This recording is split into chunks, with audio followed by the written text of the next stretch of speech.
Good morning, everyone. How are you? Happy Sunday. I hope that you are doing well in your part of the world. I know that I have viewers from all around the world, so I hope that you're doing good and your families are safe in your corner of the world.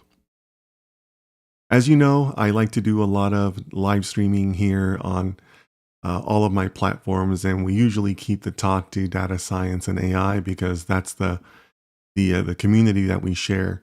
But today, Sunday, I'm going to be doing a little bit of a different stream. Still related to AI, but this one is much more personal, much more significant use of AI as it relates to me personally and my family. So it's not going to be an easy episode to get through today, an easy live stream to get through today, because I anticipate that I'll get emotional about it at some times. But if you're joining me today, our focus is on fighting insurance companies with AI. I'm hoping that I'm going to draw attention not just from AI enthusiasts, but from people who have been affected by insurance companies in the past, by natural disasters, and what they can do to fight back. There are so many tools available out there right now, and I'm going to walk you through a framework that I am using right now in real time to fight back against insurance companies and their unethical practices. So, if it's your first time joining us, please feel free to join me in the chat and say hello. Introduce yourself if you'd like. If you have a story to share, as far as some way that you've been affected by an insurance company, or maybe you are here because you were affected by the LA fires that happened in January, because that's really the natural disaster in the case that we'll be talking about most. But please feel free to say hello. Feel free to, put something in the chat if you'd like. But I'm really interested in hearing, your stories, your support, really anything that you want to talk about. But I do have a presentation that I want to get through where I want to talk about how both companies and individuals end up in a situation like this, and the failures of management that basically lead to something like this, right? So I want to make sure that we get to that. But I'm also anticipating that I'm going to get people who don't usually watch my content to be joining in. So really appreciate you saying hello. Put some things in the chat. Let me know how you're doing. And hopefully, if you're watching this later as an archive copy, some of the things that I'll be laying out are going to be helpful for you if you want to take on your own fight against companies that have acted unjustly in some way. I think that the framework that I'll be laying out is relatively unique. I don't think I don't think it gets enough attention. So we'll kind of see where we end up with that. So looking in my chat, I'm seeing. And by the way, for those of you that are new, you can see my chat appears here. And if you participate on any of the platforms, you can go ahead and just enter your chat, and it should appear here on my screen at some point. So starting us off, Yassine says, hello, sir. It's Yassine from Tangier, Morocco. Thank you so much, Yassine. Really nice to see you. Hope you're doing well out there. Manoj says, hello, Sir Dennis. It's Manoj from Bangalore, India. Nice to see you, Manoj. Such a long-time supporter. Thank you so much, Manoj. Denelson says, hello, everyone. Denelson from LA. Hope everyone is staying safe. Thank you, Denelson. Hope you're staying safe too. And Denelson, hopefully we will be getting more people from LA joining us today.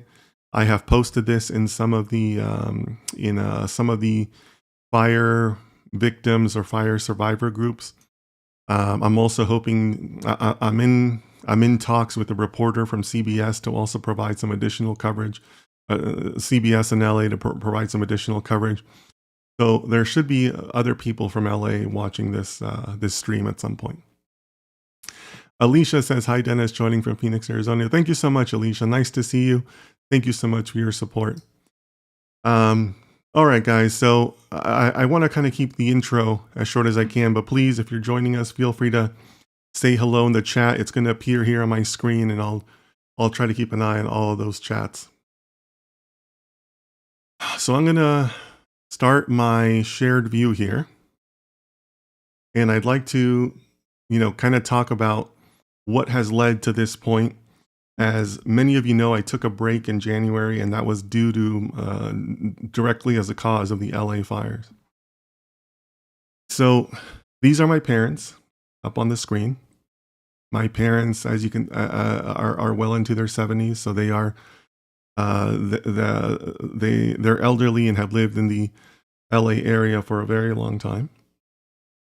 Um, so they came to live with me in the wake of the Eaton Canyon fire in LA that affected a lot of people. Well, there were actually two large fires in Los Angeles. If you remember, there was the Eaton Canyon fire, and then there was the Palisades fire. Both of those are very, very large areas of LA. And it basically made my parents homeless. And they came to live with me here in Las Vegas. And I wanted I wanted to start with this picture to remind people that there are some very real people behind some of these algorithms and some of these decisions that companies make based on those algorithms. So I think that so many companies lose sight of that.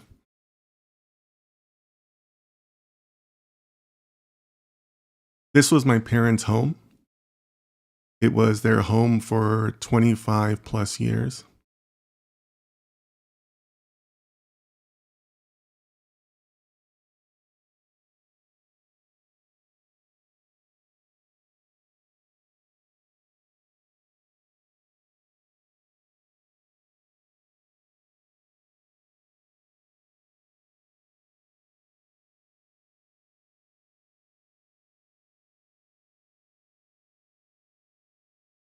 They took a lot of pride in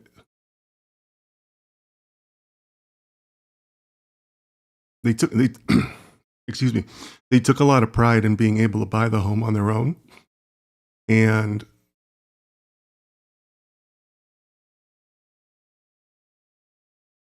unfortunately, this was the result of the Eaton Canyon fire. Their home was a complete loss. Very, very a few items left from the fire. Even large items like appliances or things like that were completely burned, completely destroyed. As you can see,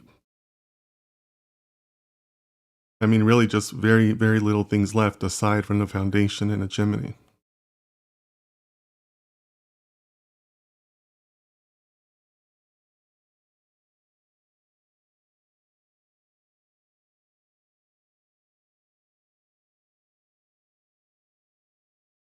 This is what used to be the front of the house. You can't tell now, but my parents had quite a bit of landscaping. But even things like grass and the rose bushes were completely destroyed in the fire.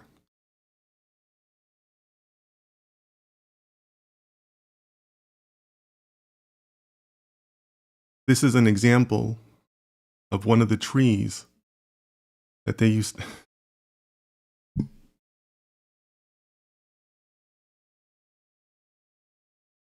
to have in their yard.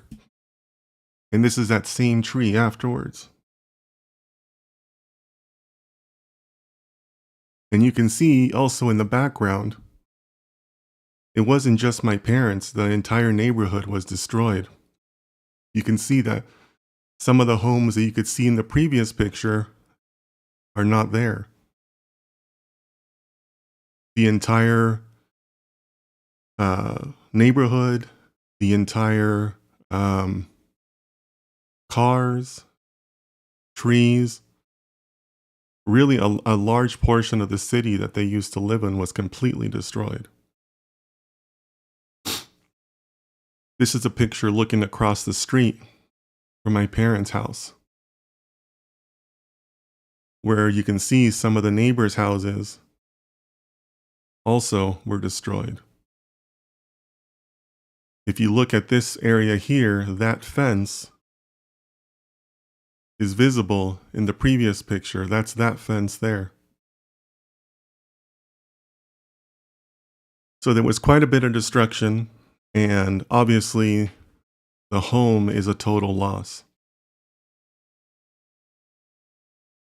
My mother recovered some of her um,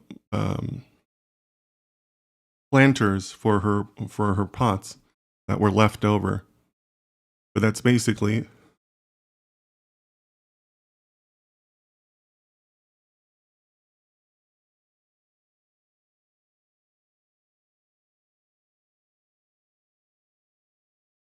But that's it. That's it after living in that house for all that time.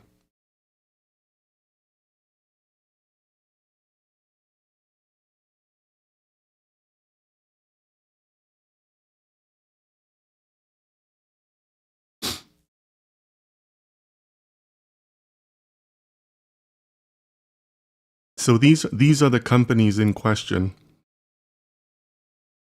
and they're not alone.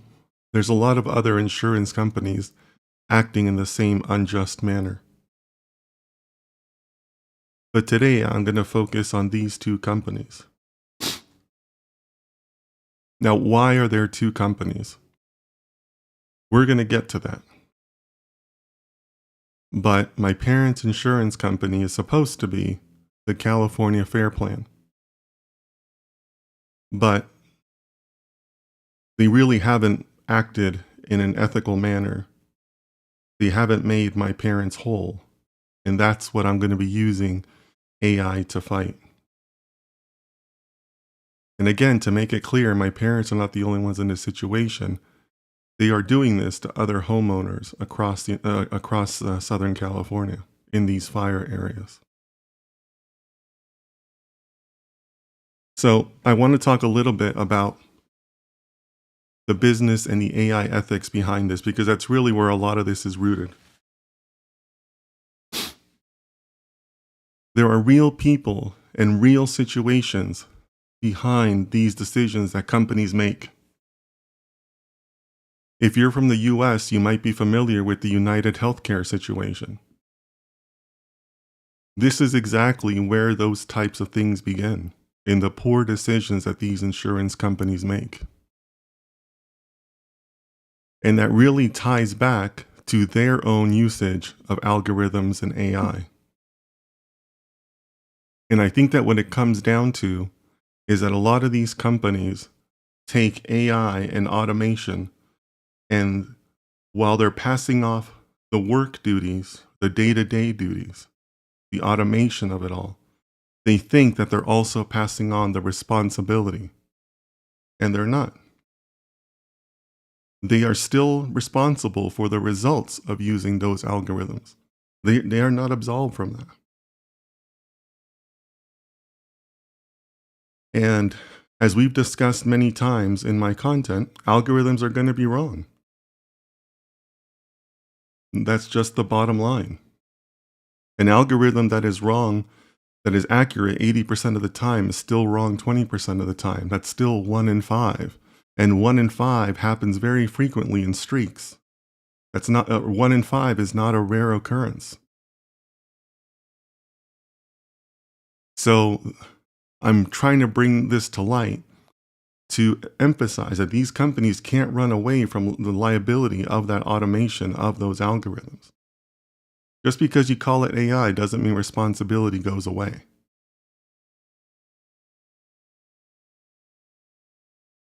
So we could definitely get into the individuals that are involved in this. But the reality is that this is all a result of poor leadership. If you believe that leadership is something that starts from the top, the tone starts from the top, then you have to look at their leadership. And that's really what it comes down to. These companies are led in a very poor manner. In most cases by individuals that are sociopaths. That's been proven in many books.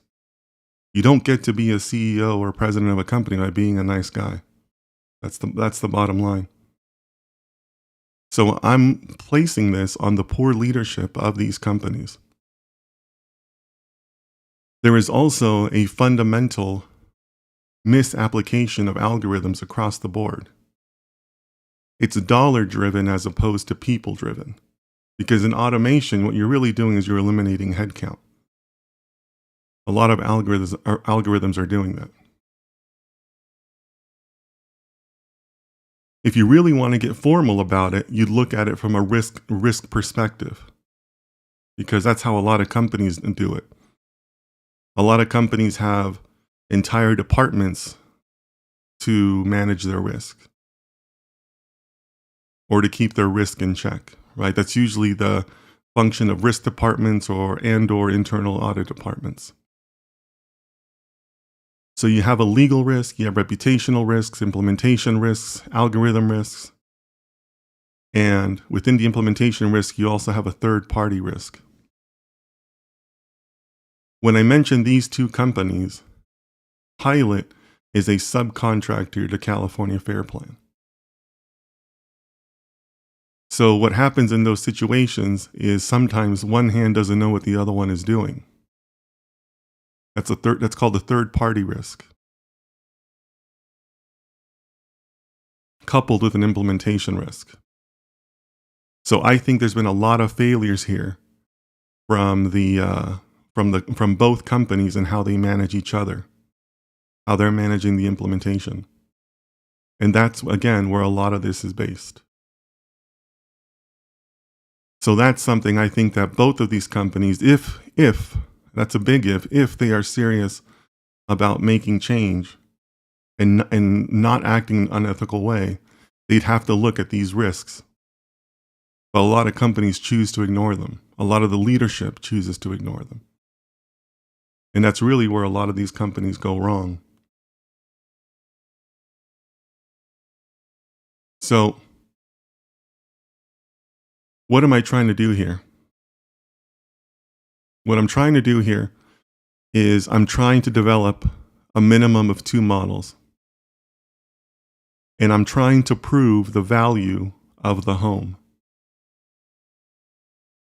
Because insurance is supposed to pay for the rebuild of your home. That's why you have insurance.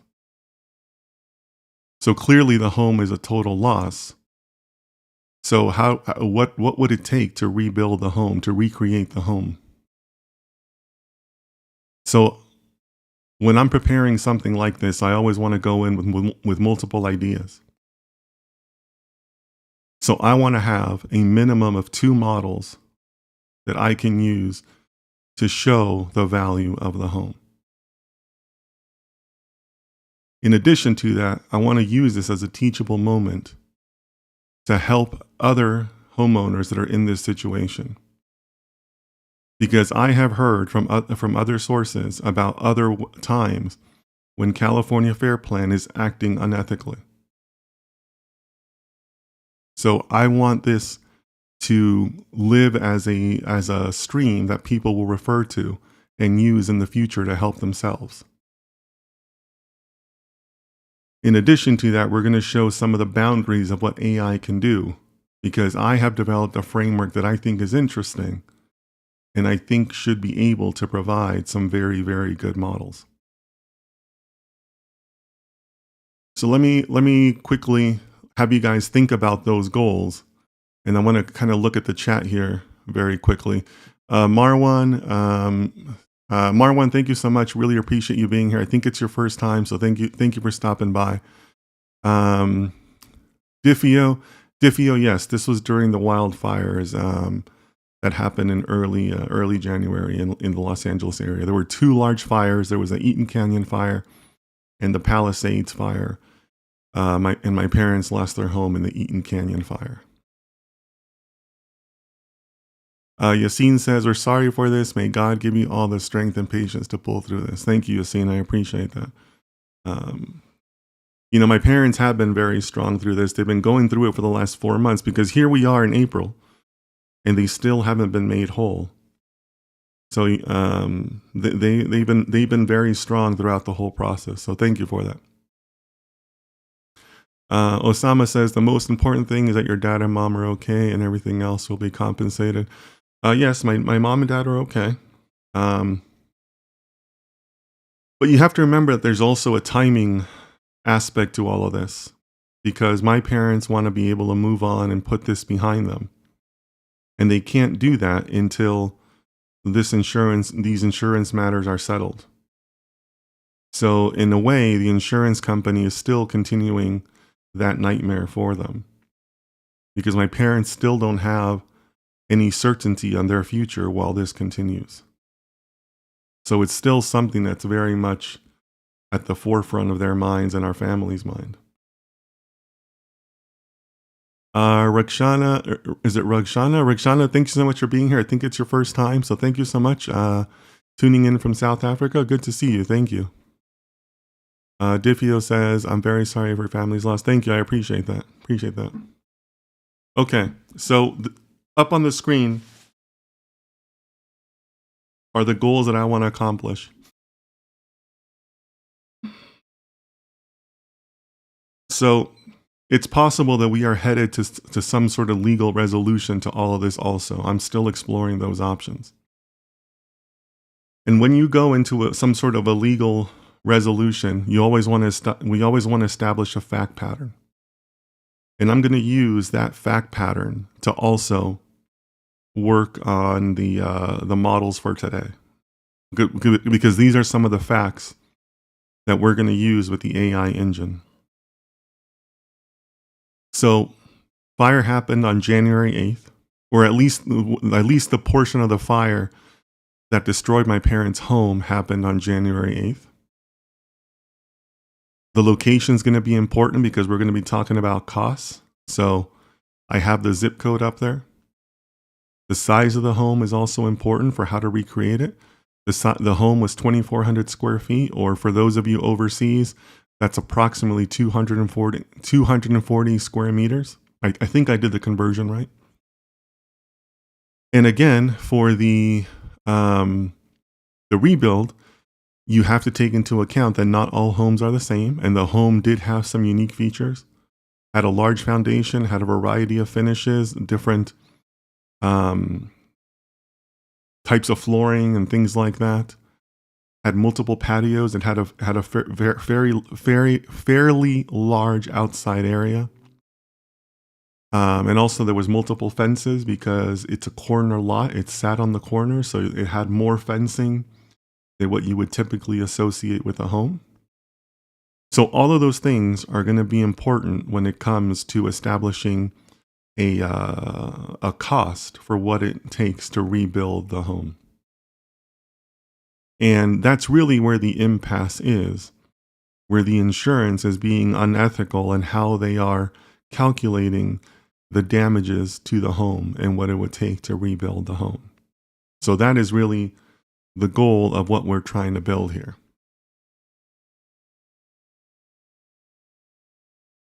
Give me just a second here, guys. I want to check some of my notifications. Okay.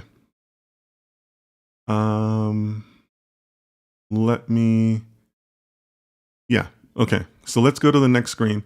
We'll probably have to refer back to some of the fact pattern, but this will be important because this is a big part of what we're going to feed into our AI models or our AI requests.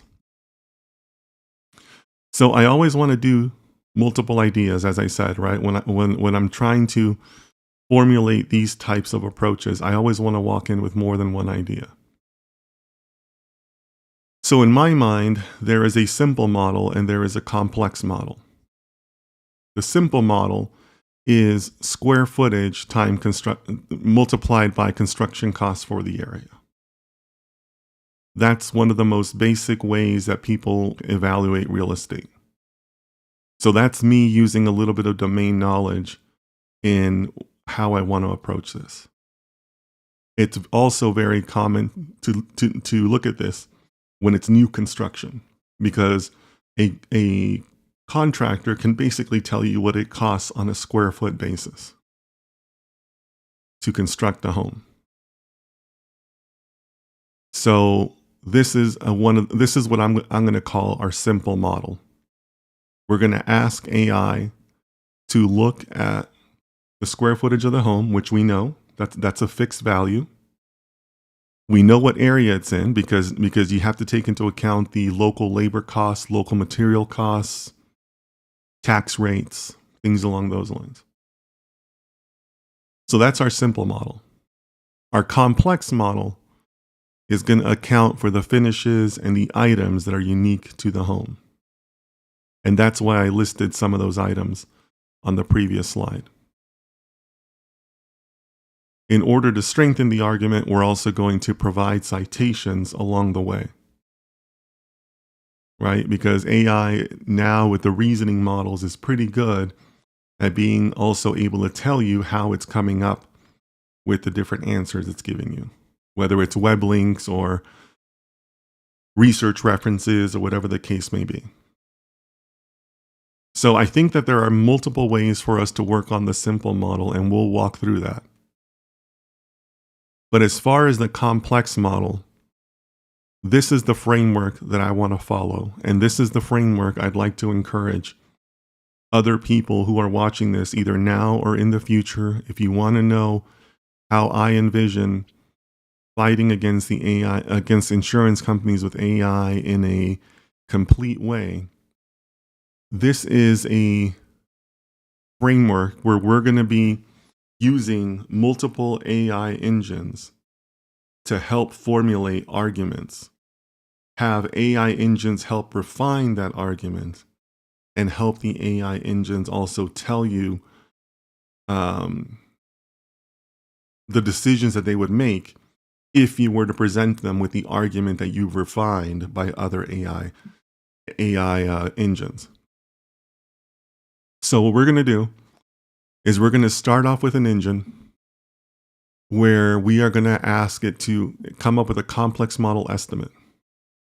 We're going to take that estimate, take it to another engine and say, hey, did I forget anything? Based on that feedback, it'll come back. We'll go back to the original engine and say, hey, how about this? Did you account for this? From there, we'll ask a third engine to act as the insurance company or some sort of mediator and say, how would you rebuke this? How would you fight against this? Take those arguments, those results back to the original engine to refine the complex model. And then take it and then ask another engine to act as a judge or a mediator and say, what do you think? And through those different iterations, we should get to a good conclusion here. You should end up with a document that will stand up to scrutiny. Because not only have you refined it, you've refined it across multiple engines. You're essentially producing something of a consensus model, if you will. Okay, so Diffio is coming up with a fairly long chat. So Diffio says, I just got this from ChatGPT. Is this approximately correct? Based on the estimated market rate of $650 per square foot for the area, the base home value was approximately $1.5 million. Accounting for the home's unique features, the 10% premium adjustment, the final estimated value is approximately $1.7 million. Okay. I think you're on the right track there, Diffio. I think that you're taking in a good number of the factors. I'd have to know I'd have to know your prompt on how you told ChatGPT about this about the area, right? Because it says per square foot for the area. So it kind of depends on how you described it, right? So Diffio, let's put a pin in your chat. I think you're on the right track. So yeah, I mean that may very well could be the answer, right? And obviously here in this scenario, we're talking about the simple model, and that's good, right? Because we should start there, right?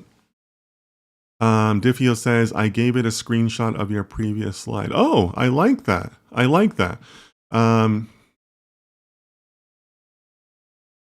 Okay, so I'm assuming you're talking about this slide. the fact pattern. Um, okay. Okay. Well, great. Great, Diffio. I appreciate that. Yeah, Diffio says yes. Okay, great. Yeah. Um, so Diffio, I love the fact that you use a screenshot because more and more AI tools are becoming enabled that way. But call me old fashioned, but I like writing a good prompt. I'm naturally a writer, so you know, I'm gonna put us all through writing a prompt, and who knows, Diffio? Let's see how quickly it comes up, and maybe you guys can also help me refine the prompt, right? But again, really, I want to go through the prompting exercise because I'm hoping that other people now or in the future will come across this video and use it for themselves. So I want to physically walk through those steps. But Diffio, I appreciate that you're saying, hey, well, AI reads images too. Let me do an image. So I love it. I love it. So yeah, Diffio says, let me add the next one. Sure. If you want to come up with a complex model, Diffio, go for it. Using the images, I mean. All right. So why don't we start? So as you can see, I already have multiple engines lined up. I have my ChatGPT, I have my Grok, I have Gemini, and I also have Claude. Let's start off with ChatGPT. And I want to establish, I'm probably going to give it a little bit more information than what it needs for a complex model because I want to start establishing the context, right? Because all of this context is going to help refine the model in the future, right? So let's go ahead and start with that. Diffio says, I will watch quietly. No, Diffio, I definitely don't want to discourage you from what you were doing. I certainly welcome that, people want to do it with images, right? And feel free to do that. Please don't take my previous comments as discouraging. Okay.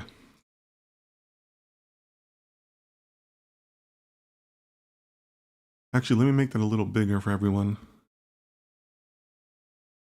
Let me know if I go wrong, if you guys want to modify the prompt, let me know.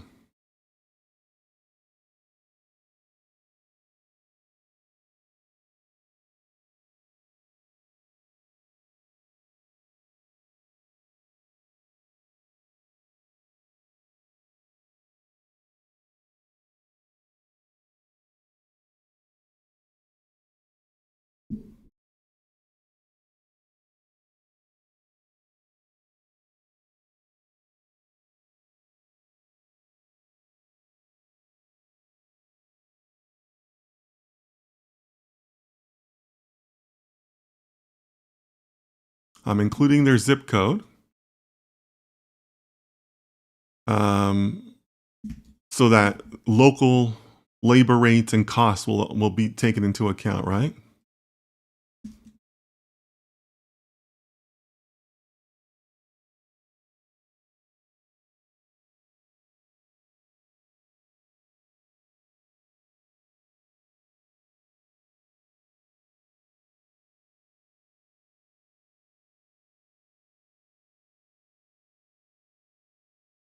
And it's to the insurance company.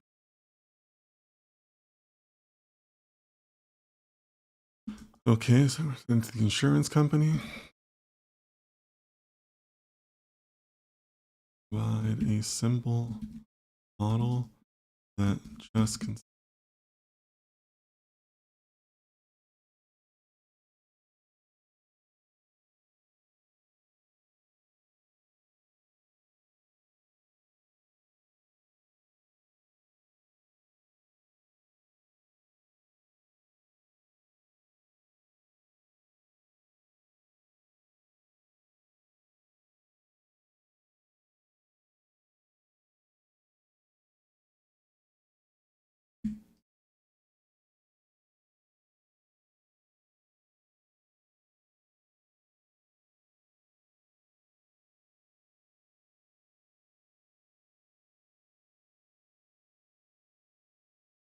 Okay, does anybody want to comment on this prompt?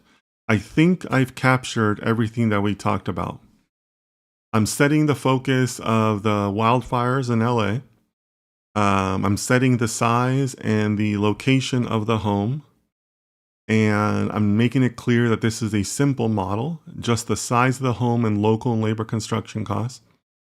I'm asking it for all the citations and to also show the formula, or basically show your work, right? So what do you guys think? I think this looks good. Diffio says much better than what I put in. Okay. Well, but Diffio, I appreciate that you used an image. I think that's good. It's good to show different ways of feeding a model, right? I think that's actually that's a healthy thing to do. So thank you for that. And we'll see how close this comes, right? And also Diffio, I don't think you mentioned. Oh no, you said it was ChatGPT. Okay, you did mention ChatGPT. Okay, well let's see what ChatGPT comes up with. All right, but let's go ahead and run this. We can always rerun it if you guys give me more feedback, but I think it's a fairly reasonable model, or prompt rather, to start with. Let's see what it comes up with.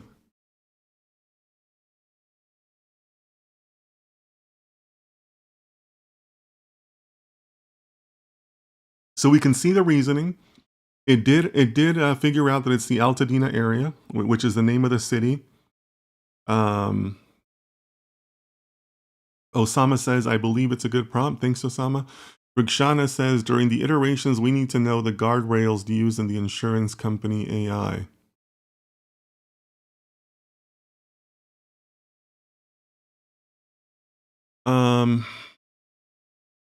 Rukshana, help me understand what you mean by guardrails. Help me understand what you mean by that, please.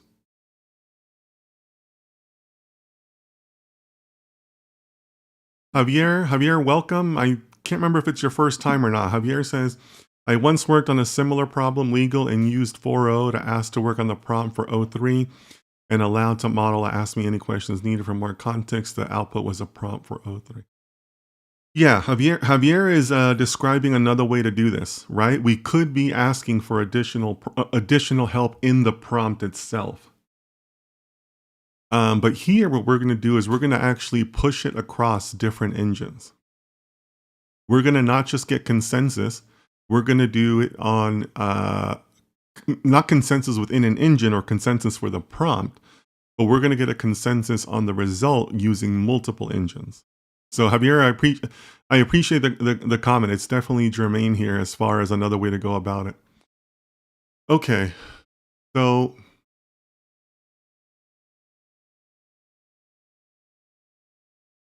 Diffio, coming back to Diffio's comment, looks like Diffio came up with $650 per square foot as the market rate. Here, with my prompt, ChatGPT is coming up with $615 per square foot. So ChatGPT is coming up with 1.4 million, which is close enough to what Diffio came up with on the 1.5. Spoiler alert, the insurance company is not offering 1.5. That's where we're at as far as the impasse. So, okay. So here it's telling us that it's using Engineering News Record from February 2025, which is fantastic. And, we want contemporary articles, right? We know that inflation in the U.S. has been very severe, especially in recent years. So it's nice that it's using recent articles, right? Okay. So it gave us like a latex-ish type of result here. And it's providing a justification for the 615. So it's using this as a base number. It's refining it from Home Advisor. It's adding a location factor of 1.14, which is not surprising because for those of you that are not in the United States, California has some of the highest labor costs in the country. I'm pretty sure they have the highest minimum wage in the country. They have the highest taxes in the country. So using some sort of a multiplier and adjuster to reflect Los Angeles makes sense. And then, and then it's citing another one It's citing a very recent article from April 18th. That's just a couple days ago, where a one quote came in at $800 to $1,200 per square foot. So it looks like ChatGPT is choosing kind of like an upper median or an upper quartile, I guess I should say. Upper median doesn't make sense, does it? Upper quartile of 615. So yeah,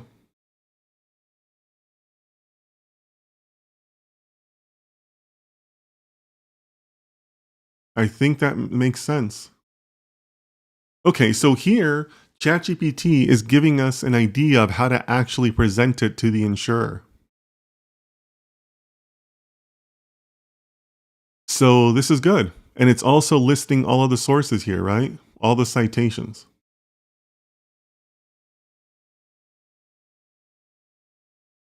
Rukshana says, excuse me, I will be back later. I have to go. Rukshana, thank you so much. I appreciate your input. Please feel free to come back, or you can see the archive archive video on my channel. Thanks so much, Rukshana. Okay, so I'm comfortable with this because I like the way ChatGPT laid it out. And it also, we have a little bit of confluence from the number that Diffio gave us earlier in the chat, right? I mean, we're close enough on the numbers, right? 615 versus 650 per square foot. Yeah, I'm comfortable with this. So I think that we should ask ChatGPT to put this in a memo, and I think we're done. We're done with the simple model, and then we're going to move on to the complex model, okay?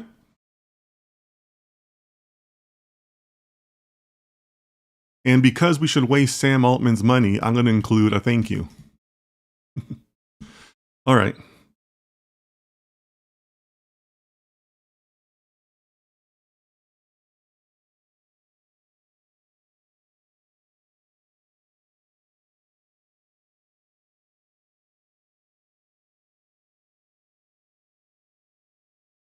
Rukshana says, we also have to use a method called jailbreaking the AI. Gotta go. If it's prayer time, love your videos. Thank you so much. Appreciate that, Rukshana. Feel free to come back. Love having you. Johan Lopez says, LOL. Sorry, Johan. I don't know what part you're referring to. Let me know. Consent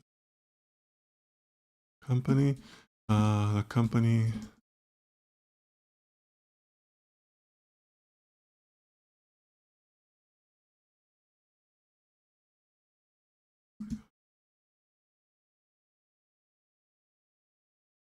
Today, please make sure you include all references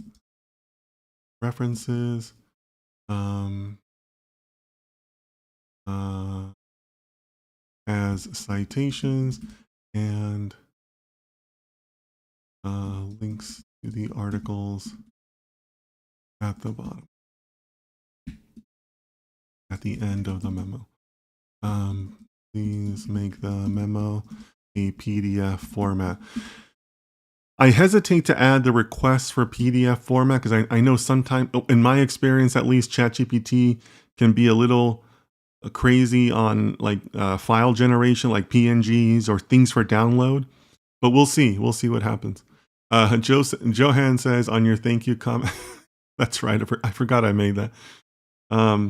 It's kind of an emotional thing to write here, or stream, I should say. But yes, if you guys aren't familiar with that, Sam Altman has said that it's literally costing GPU cycles, and people say please and thank you.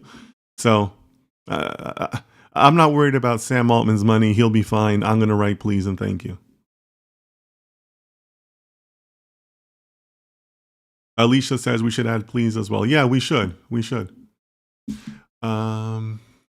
Oh, wow. It looks like ChatGPT is going to rethink its approach. That is weird. Okay, that's weird. I don't know why that's like regathering the data. I hope it doesn't give us a significantly different answer. Either way, we have enough to write our own memo, right? we're kind of taking the extra step of going beyond the research into asking it to write it for us. We could certainly be writing it ourselves. So no matter what the result is, I'll probably just do it myself. Diffio says, is that a state-funded insurance agency? Diffio, not that I'm aware of. I think they just use the name, and it certainly sounds like a state agency, but no. For what I know, it is a independent, for-profit company. Okay, so let's see what the memo is. All right, it downloaded it. Let me put it into my documents.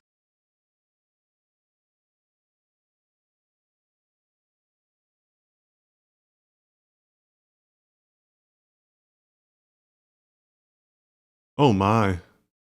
Yeah. See, this is the stuff that I'm talking about, where I think ChatGPT still has work to do, because I get funny things like this when I ask for PDFs or when I ask for PNGs. Sometimes there's something still off in their generation engine. You can see here how these are extra. I mean, these aren't even carriage returns. They're just extra funny characters. So I think we can stop here with the simple model. But because, we have enough where I can piece this together into a formal document and send it, right? Because, by the way, I intend to use everything that we produce today. I am going to put these into play. So let's stop here with the simple model, and let's move on to the complex model. Again, if you're just joining us, feel free to say hello in the chat. I love making my sessions interactive. To review, my parents lost their home in the fires that happened in Los Angeles in early January. So we are using AI to fight back against the insurance companies here. So if you want to say hello, let me know. Diffio says, it's a state-mandated, privately managed association. It's funded by all insurance companies licensed to do business in California by law. They must participate and share in the FAIR plan's losses and gains. Who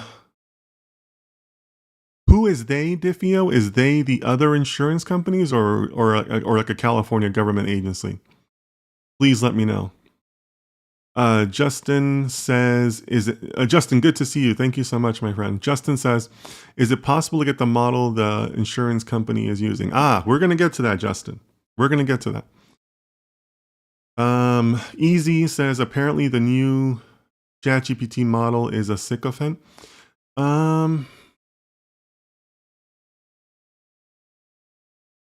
Maybe. I'm not sure. I'm not sure in what capacity you're referring to. I don't know. Depends on what capacity you're referring to there, Easy. Diffio says, I'm wondering about access to prior claims and their outcomes. They equals all insurance companies collectively. Okay, thank you, Diffio. Diffio, I don't have access to those insurance claims. But we're going to get to that based on the previous question that was asked about the model that the insurance company uses, right? Easy says, hello there. I wasn't aware of such an unfortunate event happening to your parents. I wish you and your parents well. Easy, thank you so much for that. Yeah, my parents and I, my entire family really are naturally very private about these things. I'm a pretty private person as it is. I rarely talk about my personal life on stream or things like that. So yeah, it's very hard to go through this, to have to be public with this because it's not in our nature to do that. As an example of that, the moment this happened, I remember I chatted with my sister and her husband and my brother-in-law, and we all said, we're not going to have any GoFundMes. A lot of families in the LA area had GoFundMes and they sought extra help and things like that. And that's just not our family style to do that. So it's very hard to have to come forward now, but it's because this has dragged on for long enough. In a couple days here, it will be 4 months since these fires, since my parents have been without a home, since my parents have been without clarity on where they're going next, right? So I appreciate the good wishes. That's something that, like I said, it's not easy for us to come forward on this because it's just not what we usually do. So thank you for that. I appreciate everybody's good wishes. And, I'm hoping that this will help other people in the future also. Okay, so let's talk about the complex model. Because like I said, we're going to leave this alone. I have enough to work with here. Right? Obviously, I can't send this exact document, but I have enough to work here. Okay. So coming back to some of the questions in the chat, in case, by the way, I did not know this. I've had to learn all of this. I've had to learn how fire insurance claims work. So what happens is when you have a insurance claim, there's people known as adjusters, and they're basically the agents that work for the insurance company. And you have two adjusters for a fire claim. You have what's known as your desk adjuster, which is basically the person you kind of talk to on a day-to-day basis. Well, I mean, they were terrible at communication, right? California Fair Plan has problems with communication. And then there is a field adjuster, and that adjuster is the one that actually goes physically to the site. And then they also call you and interview you, and they ask you like, okay, well, what kind of carpeting did you have? Did you have tile flooring or did you have wood flooring? Were there stairs inside? Did you have a regular bathtub or did you have a jacuzzi tub? How many showers were in the home? Like all those types of things.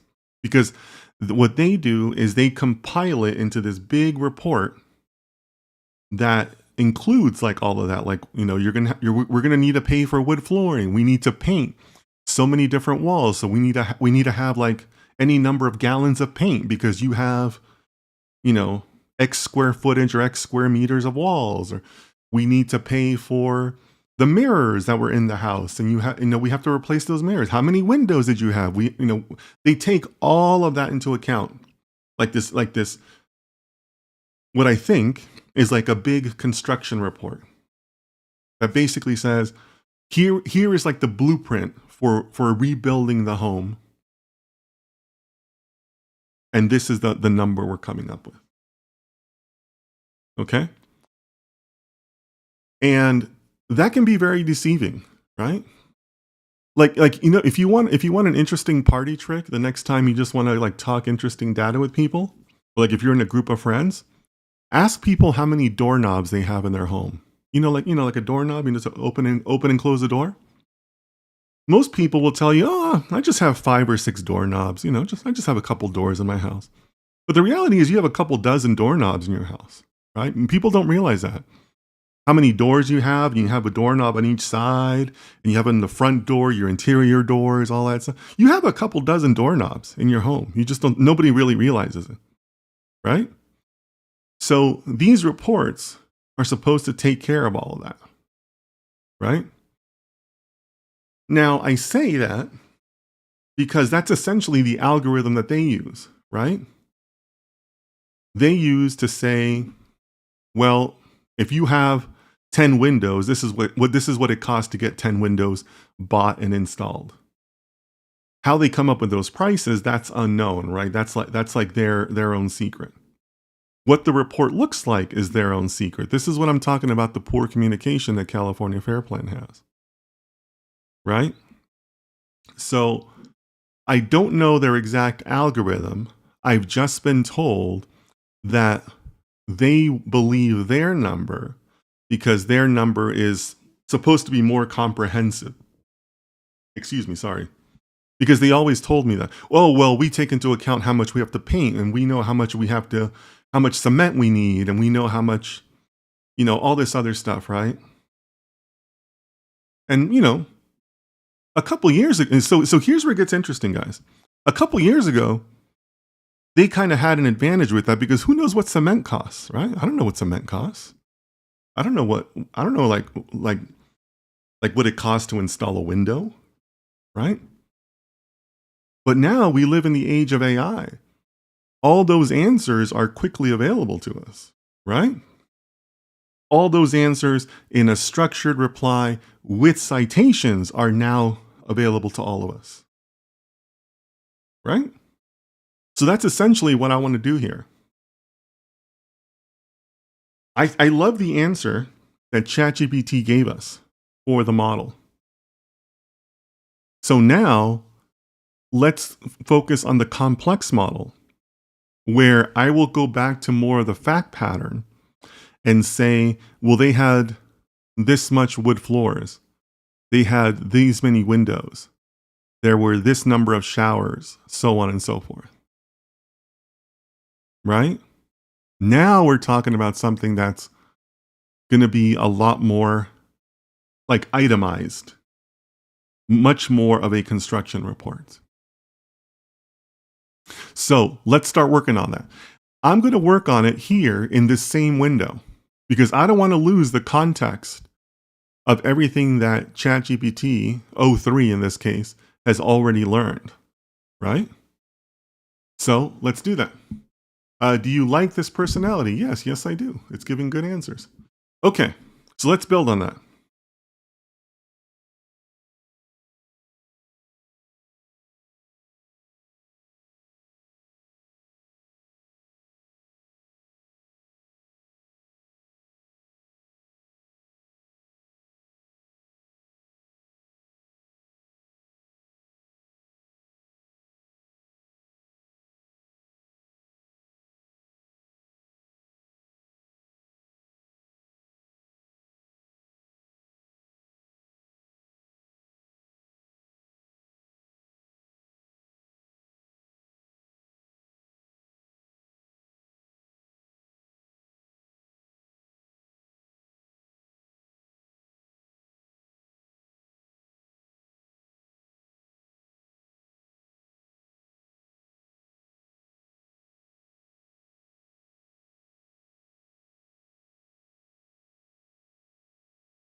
Diffio says, maybe don't tell it that the output was great. Okay, I think I understand your rationale for that, Diffio. Yeah, because yeah, I appreciate where you're going with that. Thank you. The format sucked and it's not getting better fast enough. Yeah, the formatting was not great, but don't let that be an impediment to progress, right? This is one of those things where what is it? Perfection is the enemy of good, right? It's still a good reply. Like the content, the text is still a very good reply, right? So let's not let perfection be the enemy here, right? But I appreciate what you're saying, Diffie. It'd be nice if it gave us like a completely ready to go thing. Like heck, go ahead and email it straight from ChatGPT, right? But perfection is the enemy of good, right? So let's not get too crazy with it. But I appreciate your thoughts. So I want you to.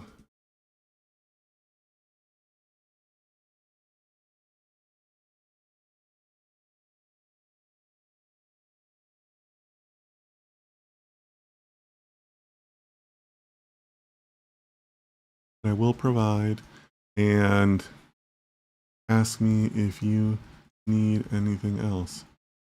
Just as before, as before, we're going to ask for citations.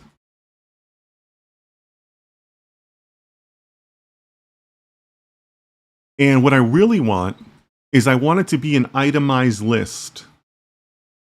As itemized as possible to say, here, windows, going to cost this much. Cement, going to cost this much. Wood siding, going to cost this much. I want it to be like a bill that we can then show like a final result at the bottom, right? And again, I'm open to your feedback on the prompt. So let me know what you guys think.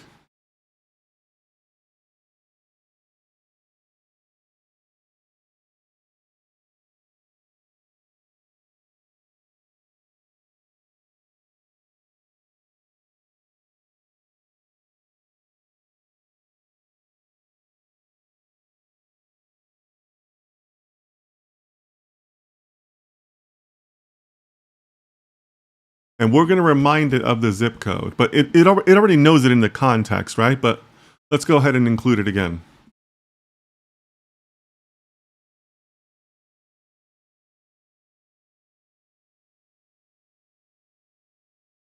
And I'm going to make sure that it takes all of this in and that it's ready for the itemized or the detailed list of the home. So it's thinking right now. But what I'm going to do, it's obviously given some ideas here, right? But what I'm going to do is I'm going to try to give it the same thing, same items that the field adjuster asked us, because I was there with my parents for the phone interview by the field adjuster. So I'm going to try to provide the exact same things that they asked us.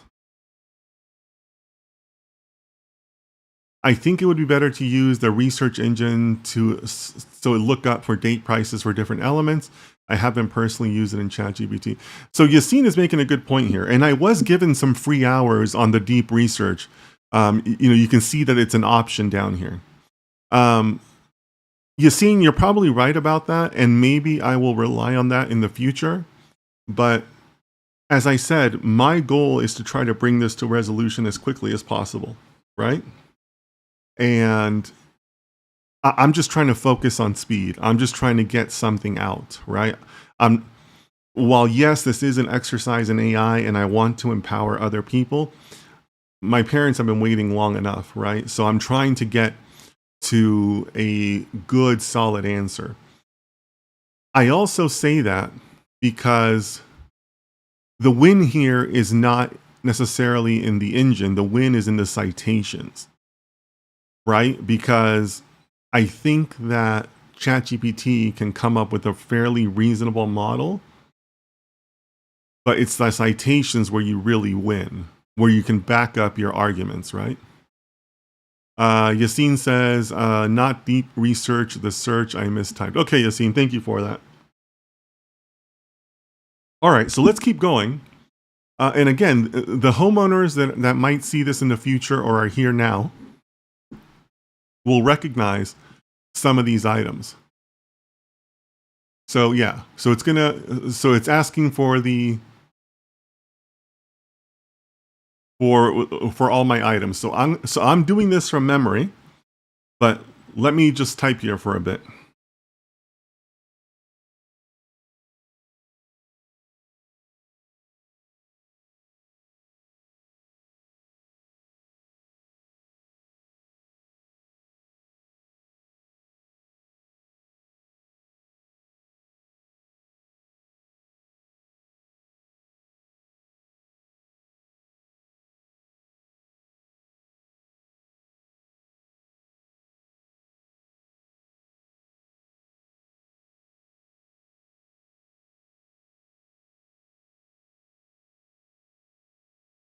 Let me think. Has 4 bed, 3 bath. Is that right?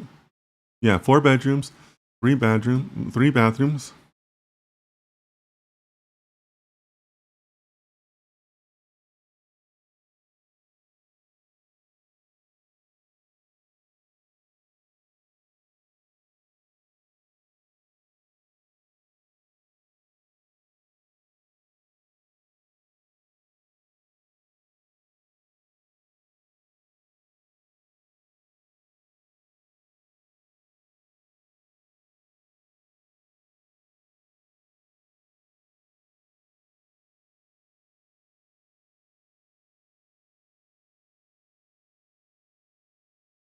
The master bathroom also had a jetted tub. We have 3 rooms that have wood flooring. The wood flooring would be about maybe like 150 square feet in each room. So that's what, 600 square feet? No, 450.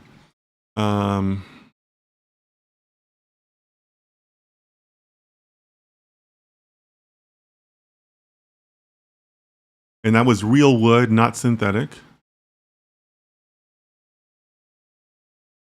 Real wood flooring. I would say that another I'm thinking of the tile. There was tile throughout a good part of the house, so I'm gonna estimate that at about 1,200 square feet.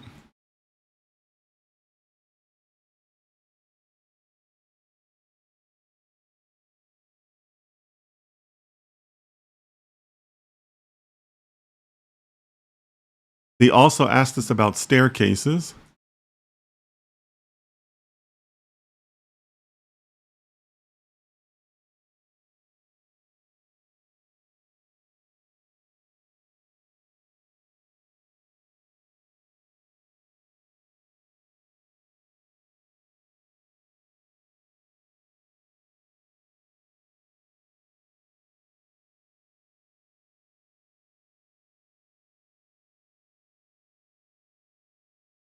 Diffio says, did you record that phone call? No, Diffio, that call was not recorded.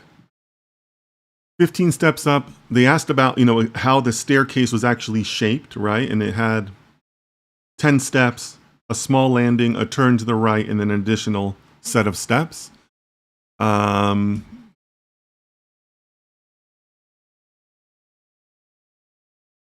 Internal doors, I'm going to say that there were 12 internal doors.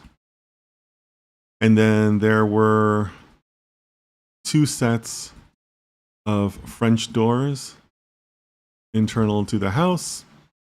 I also want to capture the outside because, as you can see from the pictures, the house itself had a lot of outside area. There was multiple patios.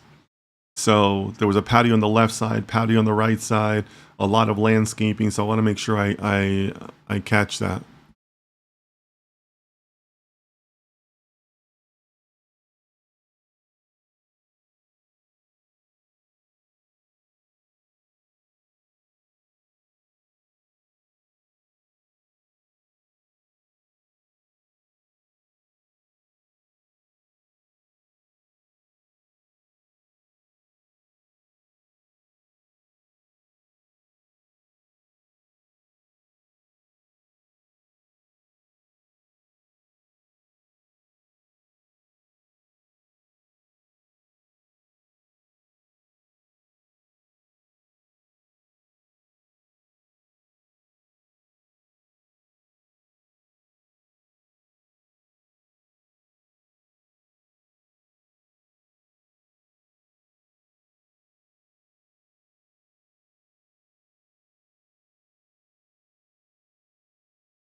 It really kills me to say this, but my mother lost all of her rose bushes.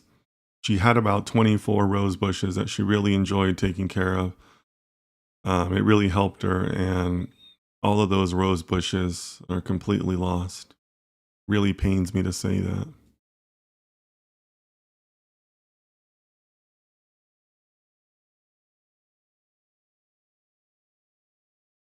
And the other patios were cement and brick pavers.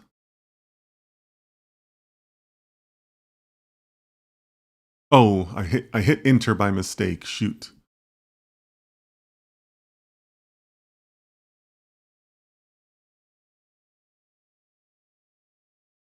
I hope I didn't screw up the context.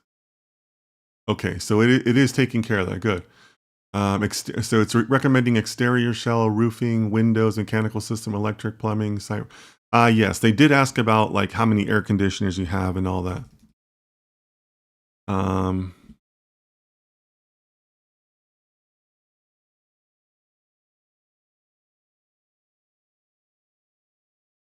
We had 2 zones in the house, one for downstairs, one for upstairs. The roof was very new. My parents had just done the roof about 2 years ago. The outside. I think it's referred to as manufactured wood or manufactured wood siding, I think is what it's called. It wasn't like actual wood. It was like the fake wood. Manufactured wood siding. What else did I want to? They didn't ask us about the plumbing. Oh, right. One more thing I wanted to note. The fencing. The home is a corner lot, so it has more fencing than most other homes would.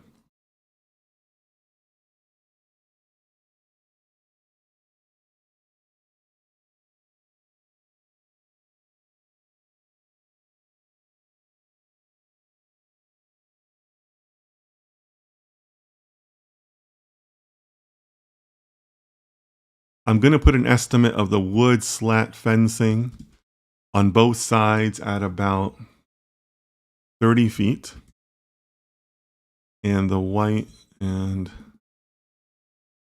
the white picket fence for about, got to be at least 70 feet of fencing. So this has to be more. This has to be more like 60 feet, because that would be on both sides of the home. So 130 feet of fencing, that seems about right. Maybe a little bit on the low side, but that seems about right. Windows, right.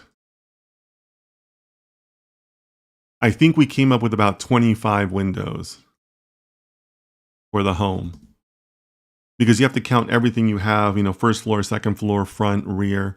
It actually, a home usually contains more windows than people think it does. Let me look at what else it do. Code and local requirements, site work, plumbing, electrical and tech, mechanical. Right, the built-ins. That's another thing they ask. So they want to know if you had like individual shelves, or if you had like shelves that were already like built into the structure of the home, right? Because they have to reproduce those for you, because that's not a furniture loss. Those built-ins are considered part of the home that you lost, that they're responsible to replace. So I definitely have to account for those.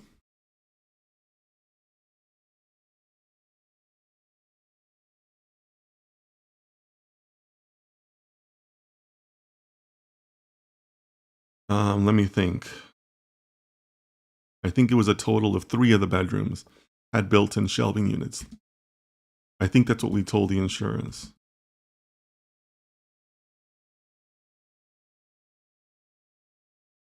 Built-in.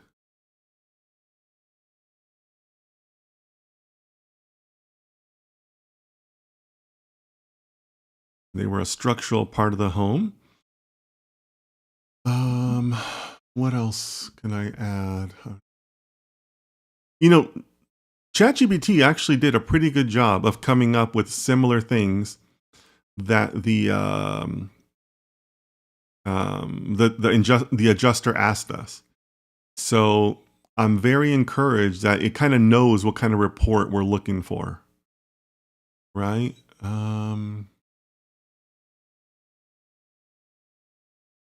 Right, the foundation. The foundation, I think, is the last thing I want to add, because 2,400 square feet is a pretty big home, so it had a fairly big foundation. So I'm also going to add that.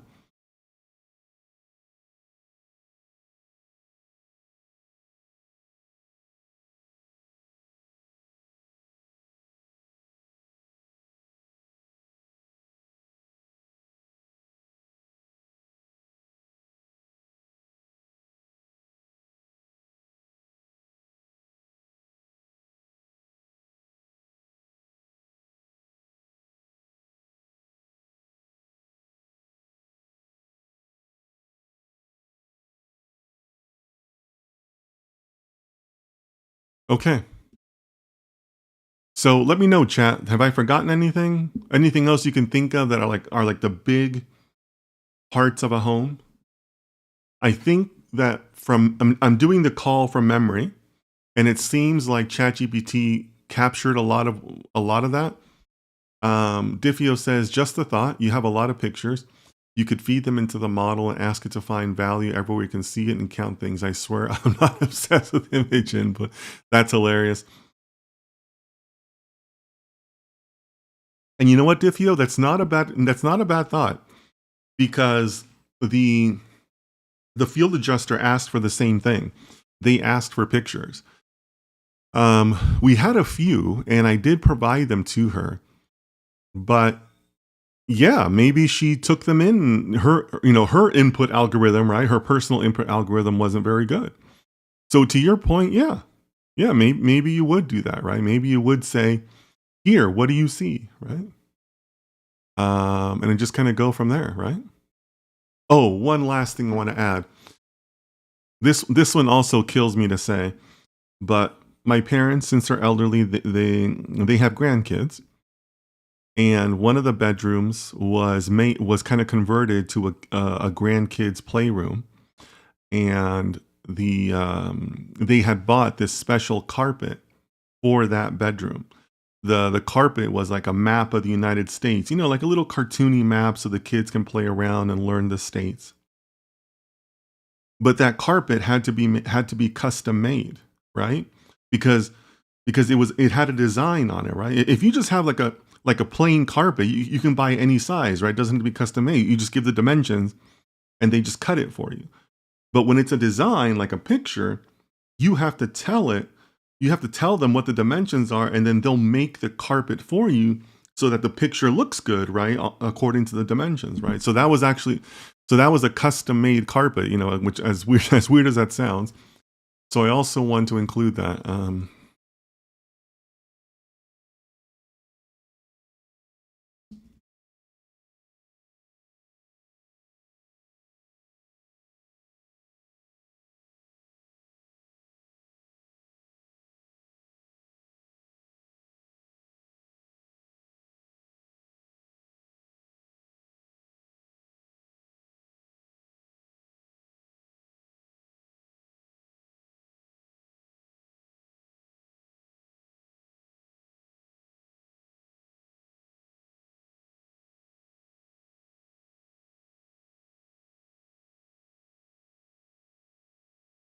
Okay, so let's run this.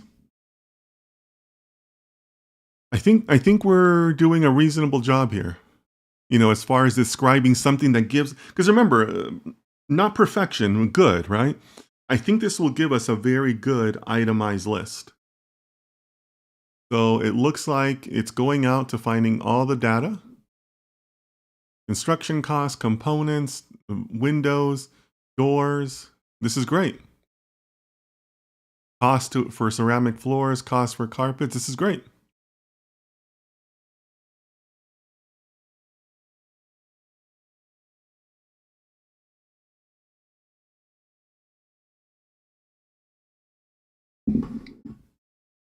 So guys, let me know in the chat. Between the simple model and Diffio's model, I think we came up with a 1.4, 1.5 number. Now, it seems like that was a little bit on the high end for that zip code. What do you guys think? Are we going to be above or below that estimate? Because now you've also learned a lot more about the home by the items that I've added. What do you think? I mean, my gut tells me we're going to be pretty close in that range. I think ChatGPT is good enough to be consistent about that. But let me know. Diffio already says, I think it's going to go up. Maybe. That seems to be the likely scenario, right? Like, if you were to flip a coin on it, it's likely to go up, right? But we'll see. We'll see, right? Look at this. It's even showing us the code that it's going to be using. That's nice. So what do you guys think? Is it going to be higher or lower? You could also say it's probably going to be higher because it's doing a lot more research, right?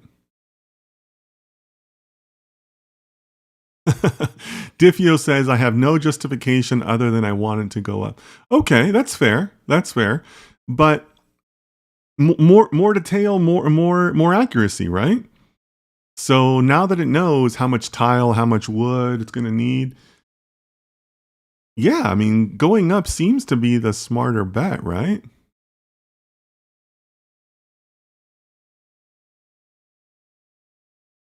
Okay, so it looks like it's coming up with a list here.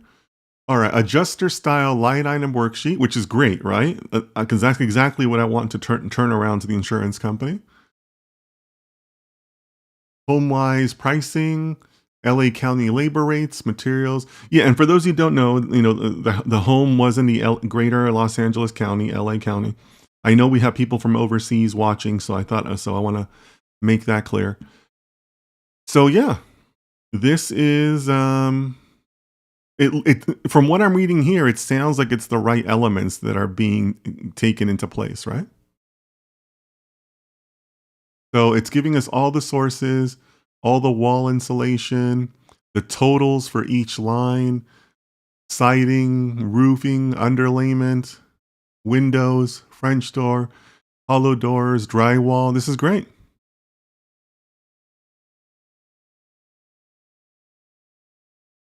Yeah, all the electrical stuff, two zones, two zone heating and air conditioner, white picket fence. I think that number's low. It might be more than 70 square feet or 70 linear feet. Rose bushes.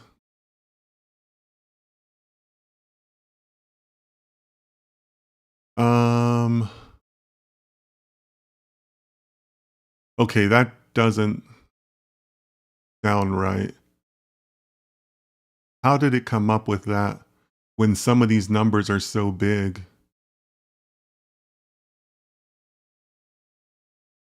Something tells me the math is off there. That's weird. I think ChatGPT might have made a mistake in the math.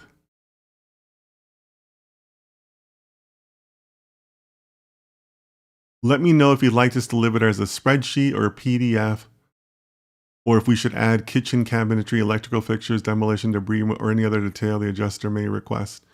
Um, that is a weird total to come up with, guys. Don't you guys think? Well, you know what? It's also missing its labor, right? There's no labor into account here. But I'm just eyeballing this column here, right? The column that has the itemized, or not the itemized, but the line total. I'm not sure that ChatGPT did the math correctly, right? Because in these three items alone, that's 31 plus 14. In these three items alone, it's like $50,000, right? Diffio says it's not taking the home into account as a complete structure. It's added up just the details you gave it. I don't even think it got those right. Yeah, Diffio, I think you're right. But you know what? We're still winning though because these numbers for the square foot estimate are still likely to be right because it has the citations for each one of these, right? So I think we're still on the right track there. Um, yeah, so every line cites an open source cost page or current retail pricing tying directly 911 into the zip code. That's exactly what we want, right? Because you want to go in there with an irrefutable argument, right? Um, let me know if you'd like this delivered a format spreadsheet or a PDF. Okay, guys, so here, this is what we should do. What I want to do is I want to take that same prompt and I want to put it in another model, right? I think we should piece together this prompt, and we're ready to do the more advanced phases of the framework that I had mentioned, right? So, excuse me. The whole purpose of the framework that I'm proposing is that you're trying to get a consensus across different AI engines. We didn't do that for the simple model because the simple model should be just like a quick memo type of thing. But I think we should do it for this model. Let me know in the chat if you guys are ready for that. Meanwhile, I'm going to start looking at the prompts and kind of fixing those. But I think we should do that.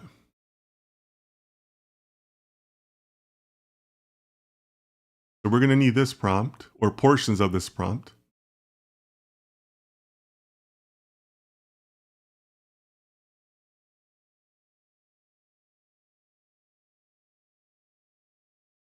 So I'm going to piece together the prompt that we already used.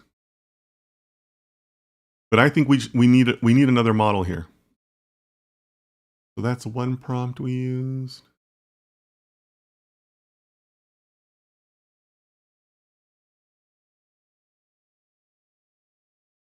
Here's another prompt that we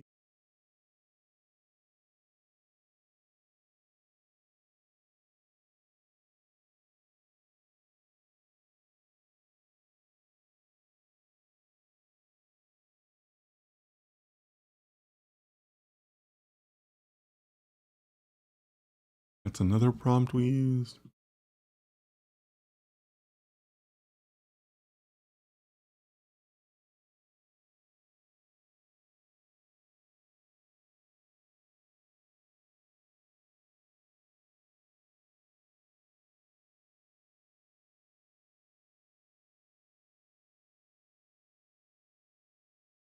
Okay. So I have the prompts ready to go.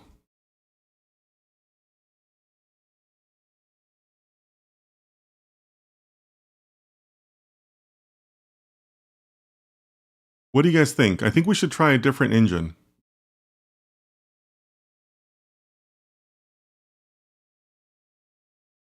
Um, so for those of you that have watched my content before, you guys know that I'm not a fan of Elon Musk. I agree with him on very few things.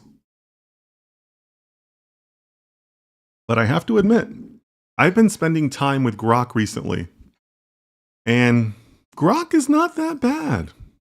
I like the speed of Grok. Grok is a very fast engine. You can't deny that. You have to give credit where credit is due. So let's try it in Grok.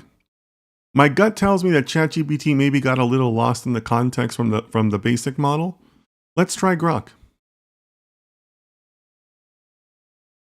So I eliminated the request for the basic model, but I pieced together the other items, and let's see what Grok says.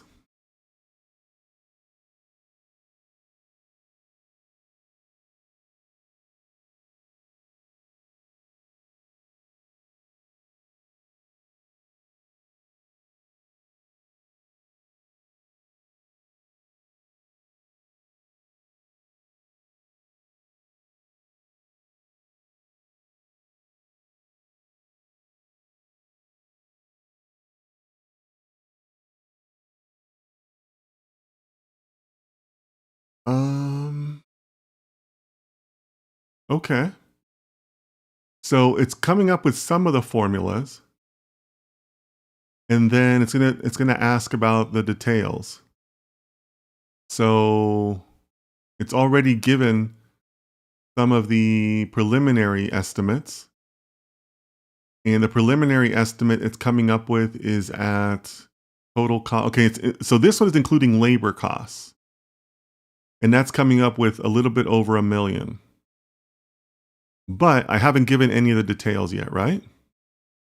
So it's nice that we can have that as a baseline model, right? That's what Grok thought about, only knowing the zip code and that it's a complete rebuild and the size of the home, right? But now let's give it some more details. Now let's see what happens.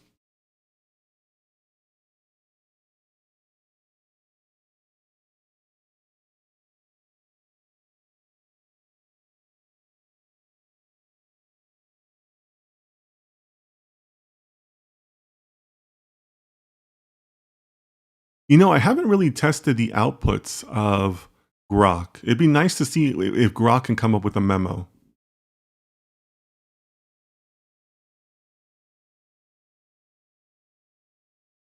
Okay, so you can see here that Grok is coming up with $400 as a per square foot cost. But it's also citing that from 2024, not 2025 like ChatGPT did. So that's interesting, right? That ChatGPT might actually be more current than Grok. I would have thought it'd be the other way around, but credit to OpenAI. All right. So now it's taken in all the other items.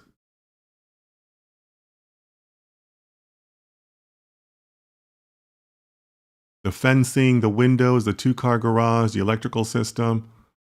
It feels a little bit more thorough than what ChatGPT came up with, because it's taken into account the framing, the crawl space, the stairwell.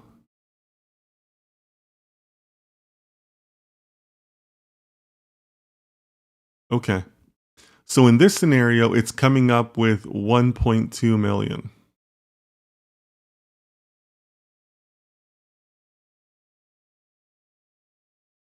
So that's well within the range of our simple model, right?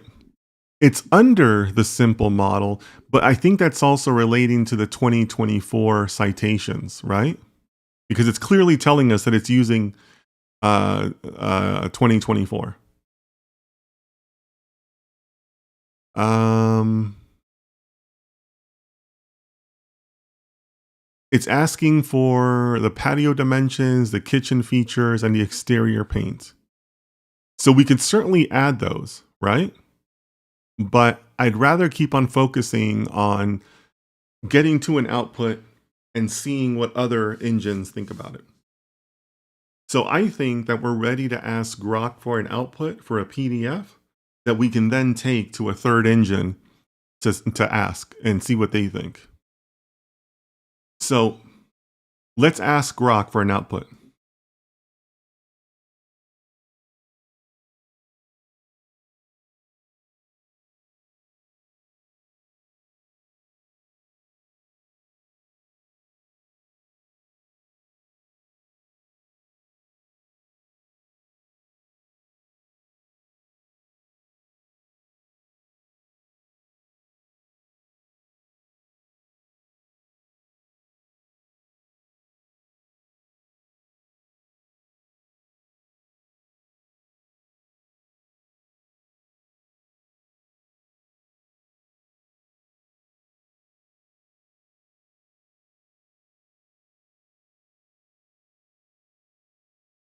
All right, let's see what Grok comes up with.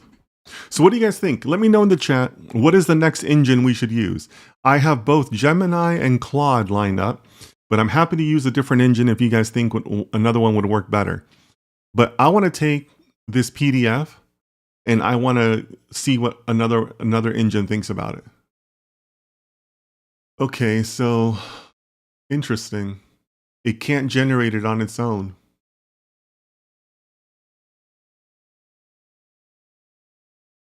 That's interesting. It's asking me to copy it on my own. So let me start preparing for that.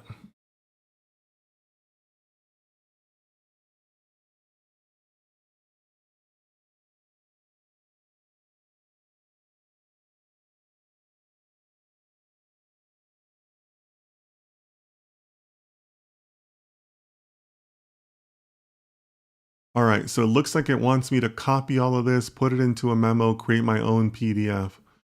That's a little weak, right? You think it'd have the ability to generate its own PDF?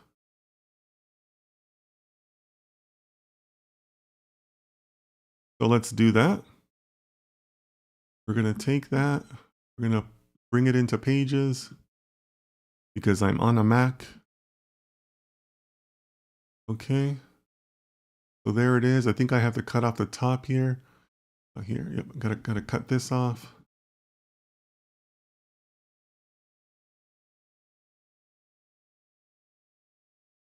Okay.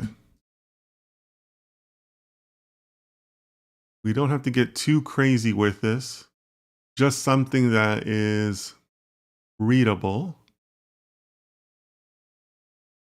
Yeah, assumptions and notes.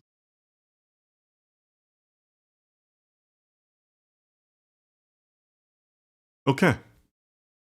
So we have a proposed document, a proposed deliverable, right? This is something that we could take and deliver. So let's work on this. Let's get this out. We're going to do this as a PDF.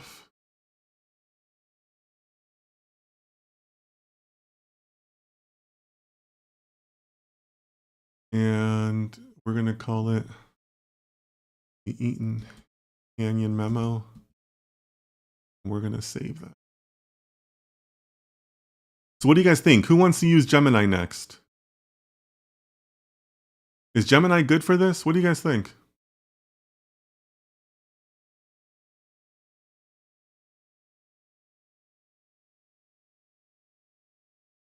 Yassine says, I think we can even paste the results of this one to another agent and ask it to verify its resources, math, and even give notes. Is there anything we missed, etc.? For a true comparison, you should feed the same thing. You just gave Grok back to Fresh Chestnut ChatGPT. No. Why? We didn't feed this in. We didn't give Grok any ChatGPT specific information. We used the same prompt, but the prompt was our making, not ChatGPT's making, right? Um, I agree with Justin. While you look at all the models, we can look deeper into the AI used. But you know what, Rajana, there's no proof that they used AI. They might have used like machine learning to create their estimates. But the software itself isn't necessarily AI, right? It could just be software that uses cached information, like cached lookup tables, right? And then how often and how those are updated, who knows? That may not necessarily even be AI. It may just be math, right? Like some baseline number that takes inflation into account. Like that's not really. I mean, it's data science, but it's not sophisticated, right? Diffio says, "Oh, never mind. I thought you had to put all the previous prompts together." I did, but the prompts are our creation, not ChatGPT's creation, right? So taking it to ChatGPT wouldn't prove anything. We could take it to any engine, right? Starry Vibe says, "Hello, sir. I hope you're doing well. Our heartfelt apologies. May God grant you strength and patience through a difficult time." Starry Vibes, thank you so much. I sincerely appreciate that. Are you logged into Grok with the same account you use for X? That feels like a bad idea. Is there another way? Is there another way to do that? Like you kind of have to do that, don't you? Because I get the Grok premium or whatever because of my X account, right? Rukshana, welcome back, says, "I need to know the type of data fed into their AI and which data the guardrails will block from getting your parents the help they need." Rukshana, that's where it gets a little bit more complex, right? And this is what I'm referring to these poor processes that these insurance companies have, right? Because one, that process is not known. They are not transparent about that process, right? Poorly run companies are rarely transparent. And again, we don't know that it's AI. I mean, my guess, the way I've seen other construction type of apps, is that it's usually on an iPad and they walk around and they say, "Oh, I measured here, that's 10 feet. That I measured here, that's 20 feet." And they just put in like the measurements, and then the software itself has like a lookup table or a database or something else that says, "Oh, you told me 20 feet. 20 feet equals $100," or whatever the case may be. So one, that's not AI. And two, if there is an algorithm, it's how are they getting those numbers from the lookup table? And then the question is more about, well, how often are they updated? Who updates them? What are they update based on? Right? My guess is that they just use like an inflation number or something like that, right? But that's just my guess, and that's only one possible approach. But I say that because those types of industries and computer packages and all that, they haven't caught up to AI, right? Those companies are not early adopters of AI. So at best, it's machine learning. At best. But it's probably just like some baseline factor times the rate of inflation times maybe a small adjuster for the zip code. Or, it takes into account sales tax, because sales tax is different from county to county in the US. But it's probably not more sophisticated than that. That's my guess, right? And then, here's the thing, right? On top of everything I just told you, they know what the maximum payouts of the policies are. Are insurance companies motivated to pay you more or pay you less? Right? So who's to say that no matter what their algorithms say, even if it was the world's most sophisticated AI, who's to say that they don't have internal policies about maximum payouts? Right? In other words, they could still have their thumb on the scale, as we say, right? There'd be no way for you to know that. So think about that, guys, right? There's still that human element there. Okay, so what I'd like to do is I'd like to show this to Gemini. Let's go with Gemini, guys, okay?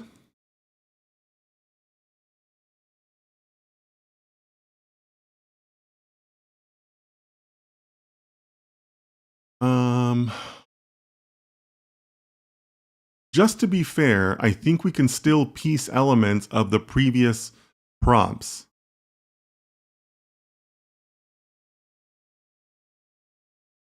Yeah. So I'm going to give Gemini a portion of the prompt just to set up the scenario, right?